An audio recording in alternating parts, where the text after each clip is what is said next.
మేము సినిమాలో కామెడీ చేస్తుంటామండి. ఆ గీత గారే కదా బాబు, అదే కామెడీ అండి. నాకు నవ్వు వచ్చేస్తుందండి. నేను పిఠాపురాలు వెళ్ళిపోతాను బాబు, ఓరని గజకర్ణ టక్కు టమారా నీ అన్ని ఏమన్నా సీఎం గారు నేర్పాడా ఏంటి నీకు? ఆయన దగ్గర ఉన్న బోర్డు విద్యలు బటన్ రెడ్డి గారి దగ్గర నువ్వు అవి నేర్చుకుని అభివృద్ధి ఎక్కడ చేశావే తల్లి? నాకు ఏడుకునేది రాలే దొరికి ఏ సినిమాలో నేను చూసి నేర్చుకోవాలి. నేను ఆస్కార్ అవార్డే దగ్గరగా ఉన్నారు మహా తల్లి. నీ ఓటమి ఖాయం, ఓడిపోవటం ఖాయం, నువ్వు షెడ్డికి వెళ్ళిపోవటం ఖాయం. ఇంట్లో కూర్చుని జూన్ 4వ తారీఖున నన్ను ఓడగొట్టారండి అని ఏడు. అప్పుడు ఈ బటన్ రెడ్డి ఏంటి గజకర్ణ గోకర్ణ టక్కు టమారా ఎన్ని విద్యలు చేసినా ప్రజలు ఈ రోజున 2 బటన్లు ఒకటానికి సిద్ధంగా ఉన్నారు. రెడ్డి గారు కాసుకోండి.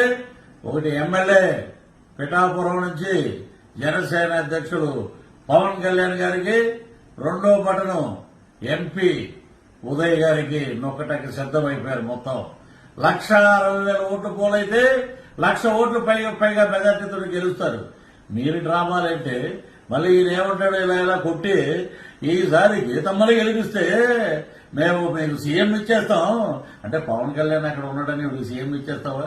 మున్సిపాలిటీ కార్పొరేషన్ లో ఉన్న చైర్మన్ కూడా పనికిరాదండి. నేను చెప్తున్నా రాసుకోండి. జిల్లా పరిషత్ చైర్మన్ ఇచ్చిన నీకు ఎవరు? తెలుగుదేశం పార్టీ. నీకు ప్రజారాజ్యంలో ఎమ్మెల్యే టికెట్ ఇచ్చింది ఎవరు? చిరంజీవి గారి పార్టీ. ఈ రోజు నువ్వు ఏదో సంఘాలు గుద్దుకుని బల్లలు గుద్దుకుని వైఎస్ఆర్సీపీ వెళ్ళిపోయి నువ్వు గెలిచిపోతే నీకు ఇచ్చేస్తారంట. ఏమిస్తారు? బొచ్చా నీకు ఇచ్చేది. డిప్యూటీ సీఎం బట్ట ఈ రోజు ఓడిపోతారంట అన్నట్టుగా ఉంది మీ ఎదవ డ్రామాలు. ఇవన్నీ ఆపండి. ప్రజలు మీ డ్రామాలని చీ అంటున్నారు, ఉమ్మూస్తున్నారు. ఇంకా మీకు బుద్ధి రావట్లేదు. మీకు చెప్పు దెబ్బ పడుతుంది. మే 13వ తారీఖున బ్రహ్మాండమైన మెజార్టీ తోటి పవన్ కళ్యాణ్ గారు గెలుస్తారు. అంటే ఎవడో ఒకటి నిలబడితే అంటే నీ చెప్పేస్తే డిప్యూటీ సీఎం ఇచ్చేస్తారా? మత్స్యకారుల దగ్గరికి వెళ్ళి నువ్వు పెట్టిన అరవిందో ల్యాబొరేటరీ వల్ల కాలుష్యం వల్ల మొత్తం నాశనం అయిపోయింది. ఈ రోజున ఎక్కడ చూసినా ఉన్న చేపలన్నీ నాశనం అయిపోతున్నాయి. అవి తినటం వల్ల మాకు కిడ్నీ వ్యాధులు వస్తున్నాయని మత్స్యకారులు చెప్పి అని ఉమ్మూసినా కూడా మీకు బుద్ధి రాకపోతే ఈ డ్రామాలు నడవవు. ఒక గీత గారు డ్రామాలు నడవండి. అయిపోయింది మీ కేలు కథం, దుకాణం బంద్.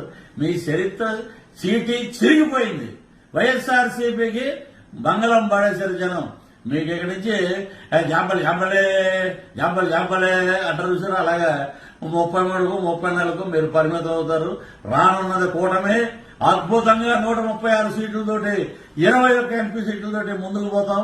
ఆ రోజున మీరు మమ్మల్ని చూసి గట్టిగా అని అప్పుడు ఏడవండి, ఇప్పుడు కాదు. Thank you. పిఠాపురం ప్రజలు, ఆంధ్ర రాష్ట్ర ప్రజలు కూటమి అభ్యర్థుల్ని గెలిపించండి. కుల మతాలకు అతీతంగా ఈ రోజున చంద్రబాబు గారు గాని పవన్ కళ్యాణ్ గారు గాని అద్భుతంగా పనిచేస్తున్నారు. పేదవాడి రాజ్యం వస్తుంది. మన సంక్షేమం మన దగ్గర ఉంటుంది. కాబట్టి మన కూటమికి జనసేనకి అఖండమైన మెజార్టీని ఇచ్చి మీ అందరూ గీతగారు ఏడ్చారు కదా, నేను నవ్వుతానండి. మన గవర్నమెంట్ రావాలి. జై హింద్, జై జనసేన, జై టీడీపీ, జై